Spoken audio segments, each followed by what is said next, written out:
Visit visa में Spain में legal हो सकते हैं। आजकल पाकिस्तान में ख़ासकर जो फ़ॉरेन कंसल्टेंसी जाते हैं वो सिर्फ यही एक ही सवाल पूछते हैं कि विज़िट वीज़ा पे स्पेन में लीगल हो सकते हैं। जी हाँ नाजरीन, मैं अगर आपको अपनी ही स्टोरी बता दूं, मैं ख़ुद भी स्पेन में विज़िट वीज़ा में ही आया था और वो भी फ्रेश पासपोर्ट पे आया था। बहुत सारे ट्रेंड है, मिथ्स है पाकिस्तान में कि आप विज़िट वीज़ा में जाएंगे, एक महीने के बाद आप वापस आएंगे, या फिर पाकिस्तान से विज़िट वीज़ा लगता ही नहीं है।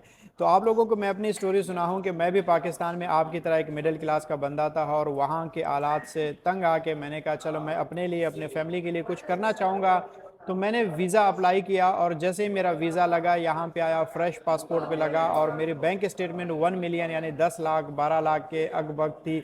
और उसके अलावा जो मैं आप लोगों को बता दूं नाजरीन के ये ट्रेंड जो पाकिस्तान में बताते हैं, डराते हैं आप लोगों को कि स्पेन का वीज़ा नहीं लगता है, नेदरलैंड का वीज़ा नहीं लगता है।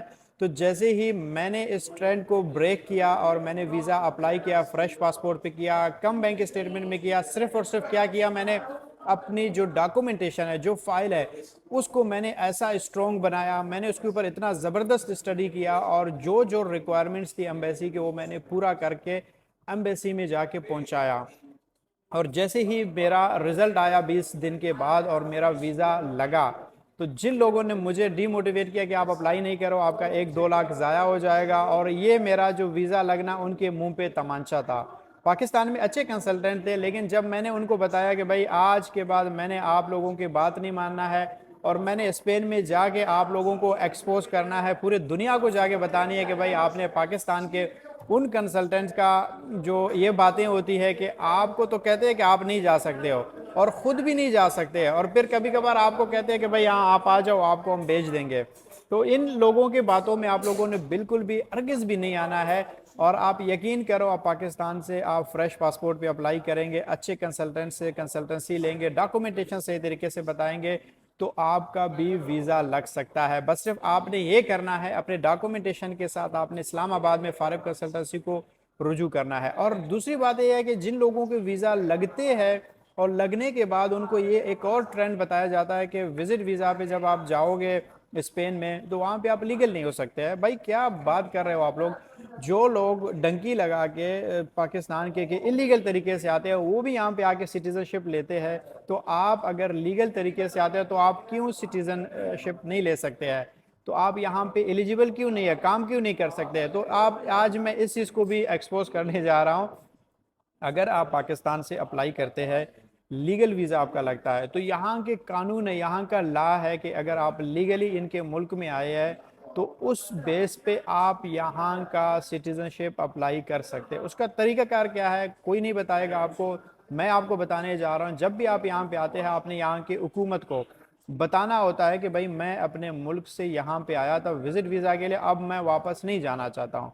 वो फिर आपको ऑप्शन देंगे, आपने या फिर असालम लेना होगा, या फिर आपने इसको डिजिटल नोमेड पे आपने इसको कन्वर्ट करना होता है, या फिर आप इन्हें इसको नॉन लिक्योरेटिव वीज़ा होता है उस पर करना होता है, या फिर आप यहाँ पे अपना जो किसी के साथ, अगर आपका कोई गर्लफ्रेंड वगैरह हो, आप शादी करना चाहते हो तो आप कर सकते हैं, अगर आप लड़की है तो कोई बॉयफ्रेंड है तो उसके साथ आप करें, तो आपको यहाँ पे सिटीजनशिप आसानी से मिल सकता है। इमिग्रेशन पे अप्लाई करने के लिए आपको पादरोन करना होता है, एक पादरोनमेंट यहाँ पे एक अदारा होता है, अजुंतामेंट तो हम उसको कहते हैं, वहाँ पे जाके आपने अपने आप को रजिस्टर करवाना होता है। लोग जो कि यहाँ पे आते हैं आपको पैसे लेते हैं 1000-2000 यूरो यानी पाकिस्तानी 5 से 6 लाख होते हैं। तो आप, मेरे जो व्यूवर्स है वो भी मुझे बताएं और मुझे देखें।